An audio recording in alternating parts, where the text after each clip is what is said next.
नमस्कार, बहुत स्वागत आप सभी का। मैं हूं आपके साथ कमर। सबसे पहले इस वक्त की बड़ी और खुश खबरी से शुरुआत करेंगे। नक्सलियों ने जवान को छोड़ दिया है। राकेश्वर मनहास को नक्सलियों ने आखिरकार छोड़ दिया है, जिससे जश्न का माहौल है। तरनेम थाना पहुंच चुका है जवान राकेश्वर मनहास। स्वास्थ्य जांच के बाद अब रायपुर भेजा जाएगा। हेलीकॉप्टर से रायपुर भेजा जाएगा। 2 स्थानीय लोगों ने मध्यस्थता की और रंग लाई। पद्मश्री धर्मपाल सैनी ने मध्यस्थता की। गोंडवाना समाज के प्रमुख ने अहम भूमिका निभाई। न्यूज़ 18 आपके चैनल न्यूज़ 18 सबसे पहले ये खबर दिखाई थी। सीआरपीएफ के डीआईजी कोमल सिंह को भी कोमल को सौंपा गया है। उन्होंने छोड़ा है और उनके शुक्रगुजार जवान की कि उन्होंने हमारी अपील को सुना है। का माहौल है।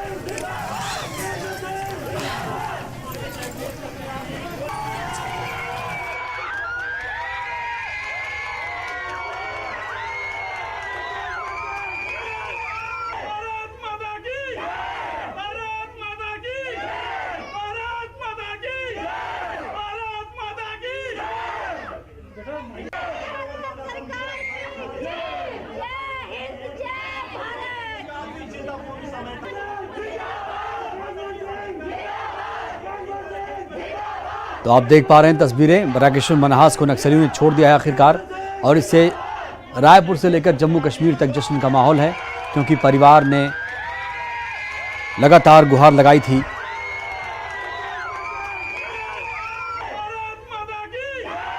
और मनहास परिवार ने न्यूज़ 18 को बधाई भी दी है। बहुत काम किया, बहुत बढ़िया काम किया। इससे बड़े सबसे ज्यादा मीडिया इन्वॉल्व था। न्यूज़ 18 जो वगैरह थे सभी, इनमें सबसे ज्यादा रोल ही इनका रहा, मीडिया का ही रहा। मैं बहुत बहुत थैंकफुल हूँ न्यूज़ 18 का, जैसे कि उन्होंने अपना बहुत अच्छे से काम किया, बहुत बढ़िया काम किया।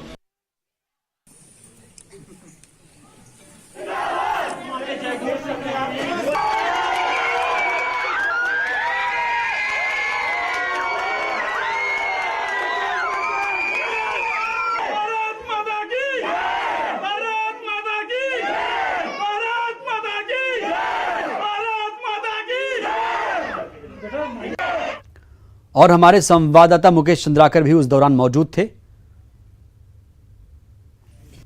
3 अप्रैल को जोन्नागुड़ा में हुए एनकाउंटर में 22 जवानों ने अपनी शहादत दी है। कोबरा के एक जवान के लापता होने की खबर आई थी। जो जवान रहे हैं राकेश्वर सिंह मनहास, इनकी रिहाई के लिए हम लगातार कोशिश कर रहे थे। माओवादी संगठन द्वारा इन्हें अपने चंगुल में ले लिया गया था, अपहरण कर लिया गया था। लगातार न्यूज़ 18 उनकी रिहाई के लिए माओवादी संगठन से संपर्क में रहा है। और आप देख सकते हैं ये 20 गांव के लोग हैं, सैकड़ों की संख्या में लोग आए हुए हैं। उस जवान की इस वक्त पे रिहाई हो चुकी है। माओवादी संगठन ने उसे रिहा कर दिया है। और लगातार प्रयासों के बावजूद जो है राकेश्वर सिंह अब रिहा हो चुके हैं। राकेश्वर हमारे साथ हैं। राकेश्वर जी, ये 6वां दिन है आप माओवादियों के चंगुल में रहे। कैसे बीता ये पल, कैसे बीता ये वक्त? सब ठीक ही था, खाना भी दिया, सब कुछ दिया, अच्छा रहा। इन्होंने छोड़ने के लिए बोला था और आज छोड़ दिया। अच्छा, आप कैसे इनके चंगुल में फंसे? ये 3 तारीख की बात है जिस दिन इनकाउंटर हुआ था। 4 तारीख को मैं एक मतलब जंगल में भटकते हुए इनके चंगुल में फंसा था। अच्छा, आप बेहोशी की हालत में मिले थे? नहीं, मैं बेहोश, हाँ उस समय मैं बेहोश नहीं था। मतलब कि 3 तारीख को बेहोश हुआ था, 4 तारीख को मैं इनके गिरफ्त में हो गया था। कितने इलाके में, कितने गाँव में घुमाया गया आपको? मेरे को पता नहीं है, मेरी आंख में पट्टी था। समय समय पे आपको खाना बराबर वक्त पे मिलता था? हाँ, मिलता है। अच्छा, इस बीच क्या माओवादी संगठन की तरफ से टॉर्चर किया गया आपको? बिल्कुल नहीं। हम लगातार माओवादी संगठन से जो है एक कोशिश कर रहे थे कि उनसे संपर्क हो जाए, और आखिरकार उनसे संपर्क हुआ हमारा। और आज जो है हमारा ये जो पहल है वो रंग लाया। और ये एक्सक्लूसिव तस्वीरें आप देखे हैं। और आपको बता दें कि पूरे देश की नज़र इस घटनाक्रम पे थी, और इस जवान की रिहाई के लिए न्यूज़ 18 ने महत्वपूर्ण भूमिका अदा की है। मुकेश चंद्राकर, न्यूज़ 18, बीजापुर। और इस वक्त हमारे संवाददाता विनोद कुशवाहा जुड़े हैं जगदलपुर से। विनोद, आखिरकार राकेश्वर सिंह मनहास को नक्सलियों ने छोड़ दिया है, कैसे ये रिहाई मुमकिन हुई? देखिए, रिहाई के लिए राज्य सरकार और भारत सरकार दोनों ही जो हैं इस पर रणनीति बना रहे थे। बड़े गोपनीय तरीके से पूरी रचना जो है वो की जा रही थी। और किसी को भी कानो कान ये खबर नहीं थी। हालांकि अपने अपने तरीके से पूरी तरह के कयास लगाए जा रहे थे। और जैसे ही सरकार को इस बात की जानकारी मिली थी कि नक्सलियों ने जो पर्चा जारी किया था और उसमें कहा था कि मध्यस्थता के लिए जो है वो प्रतिनिधिमंडल भेजा जाए, उसके बाद ही सरकार ने अपनी तैयारी की।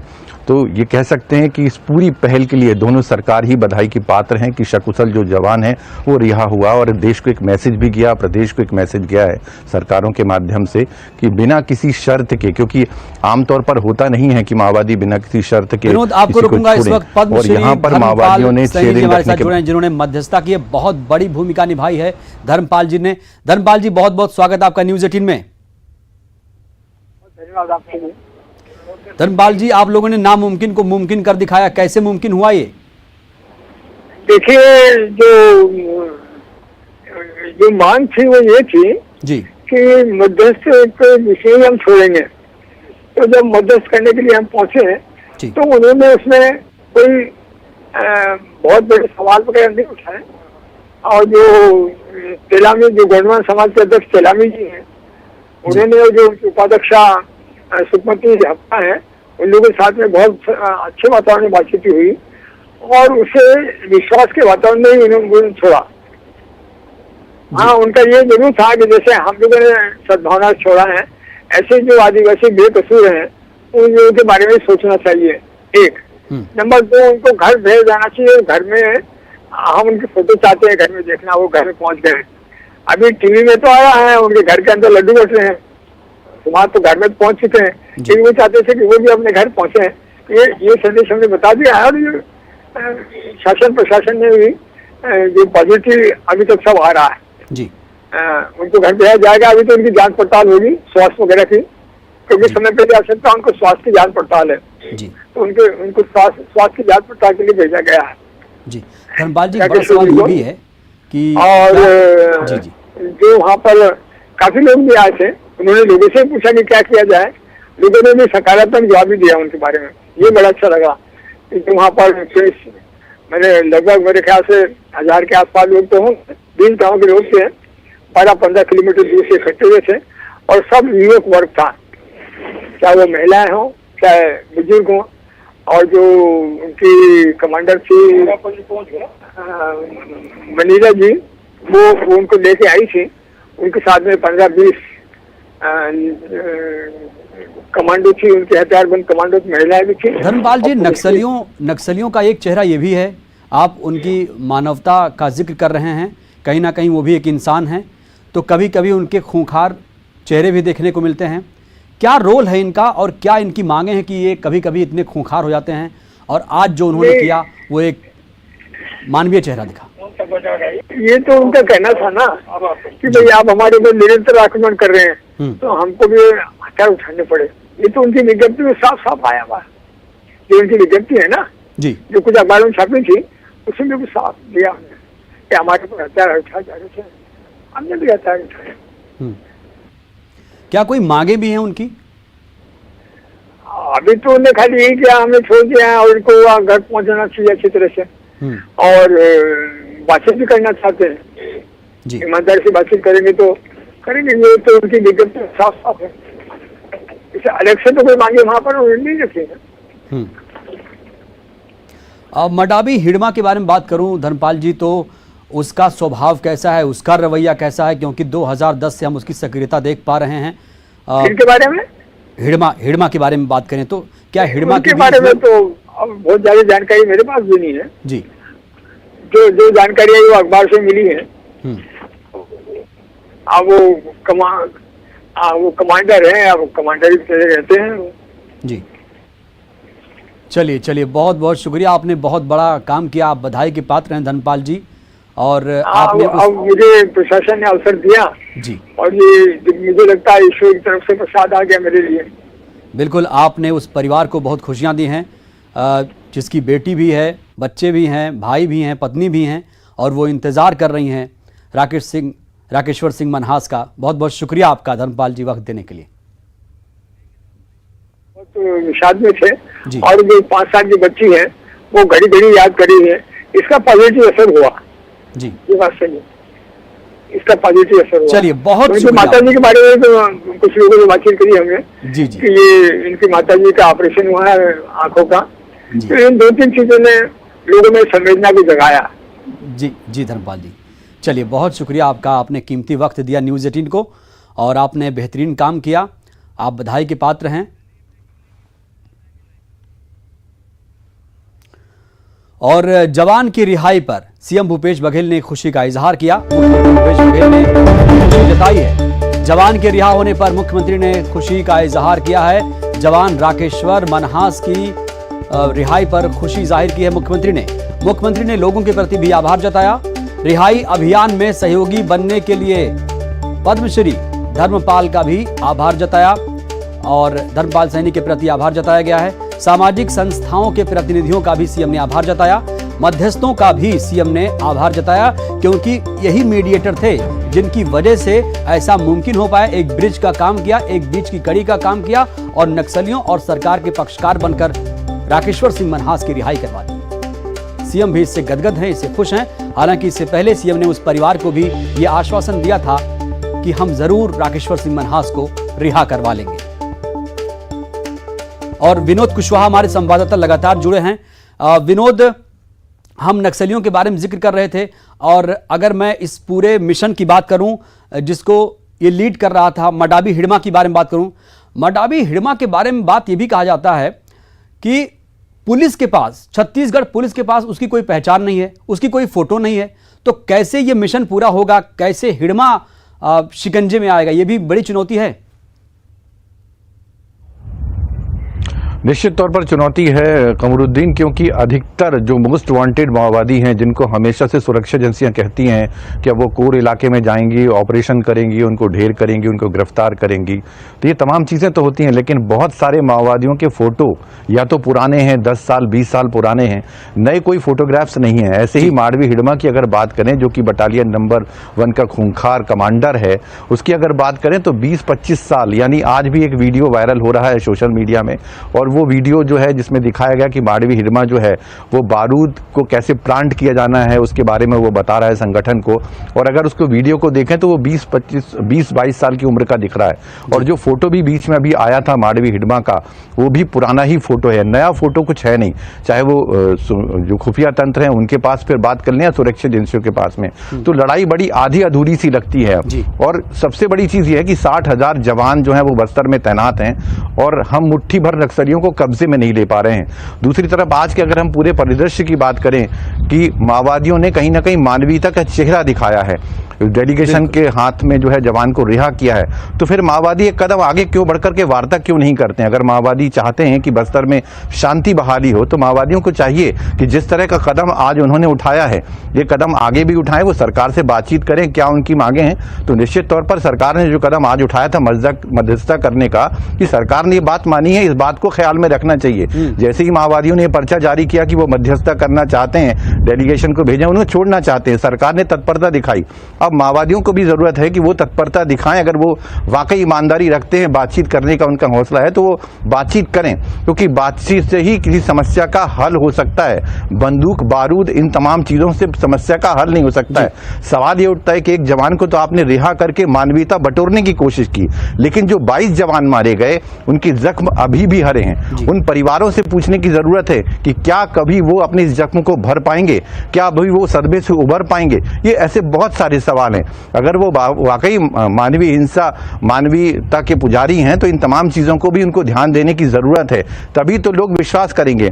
वरना ये तो लोग अब ये कहते हुए नजर आएंगे, या अगर हम इसमें कुछ जानकारों की बात माने, उनकी बातों को सुने, तो यही बात है कि कहीं ना कहीं नक्सलियों ने जो घटनाक्रम है उसको ढांकने के लिए या उसको क्लोज करने के लिए ये पूरा का पूरा जो है वो प्रोपेगेंडा रचा था कि एक जवान को हम अपहरण कर लेते हैं, 5 दिन के बाद छोड़ देते हैं, बिना शर्त के छोड़ देते हैं। अगर कोई शर्त होती तो बात समझ में आती कि हाँ वाकई नक्सली जो है वो बातचीत करना चाहते हैं, उनकी कोई पहल है। तो क्या लेकिन यहाँ पर यही हुआ कि नक्सलियों ने केवल रणनीति हो सकती है। विनोद, क्या इसके पीछे कोई रणनीति हो सकती है नक्सलियों की?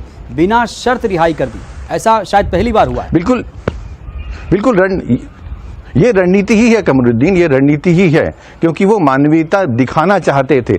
एक जन अदालत लगाते हैं जिसमें 20 गांव के लोग होते हैं, सैकड़ों लोग होते हैं, हर उम्र वर्ग के लोग होते हैं, बुजुर्ग से लेकर बच्चे से लेकर जवान से लेकर के। तो कहीं ना कहीं वो उनकी सहानुभूति भी दिखाना चाहते हैं, वो ये मैसेज देना चाहते हैं उन आदिवासियों को कि देखिए जवान यहाँ पर क्या करते हैं और हम जवानों के साथ किस तरह का जो है रवैया अपनाते हैं। यानी सहानुभूति बटोरने की पूरी तरह से उन्होंने कोशिश की है, ये मैसेज दिया है कि वो कहीं पर खिलाफत नहीं कर रहे हैं, खिलाफत बल्कि सरकार कर रही है या सुरक्षा बल कर रहे हैं, ये सब कुछ दिखाने का उन्होंने प्रयास किया है। आज के इस पूरे मामले पर अगर देखें, अगर वाकई में वो ईमानदारी रखते हैं तो उनको एक कदम आगे बढ़ करके सरकार से बातचीत करना चाहिए, तभी बस्तर में हिंसा बंद हो पाएगी। क्योंकि एक कदम सरकार चले, एक कदम दिखाने की कोशिश करते हैं, जो दिखाने की कोशिश नक्सली कर रहे हैं। गृह मंत्री भी छत्तीसगढ़ आए थे विनोद, उन्होंने कहा था कि हथियार छोड़ें तभी सरकार बातचीत को तैयार है।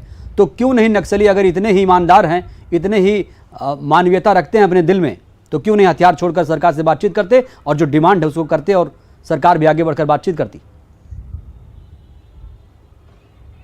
बिल्कुल होना यही चाहिए था। मैं वही कह रहा हूं कमरुद्दीन की सरकार एक तरफ आगे बढ़ने के लिए तैयार है। अगर सरकार इसमें कहीं साफ नहीं होती तो सरकार आगे नहीं बढ़ती। लेकिन ये देखिए कि 5 दिन हुए, जैसे ही नक्सलियों का पर्चा आता है उसके बाद तत्काल सरकार जो है एक्शन मोड में आती है और उसके बाद जवान की सकुशल रिहाई करवाती है। तो इसमें सरकार कितनी गंभीर है ये समझना होगा।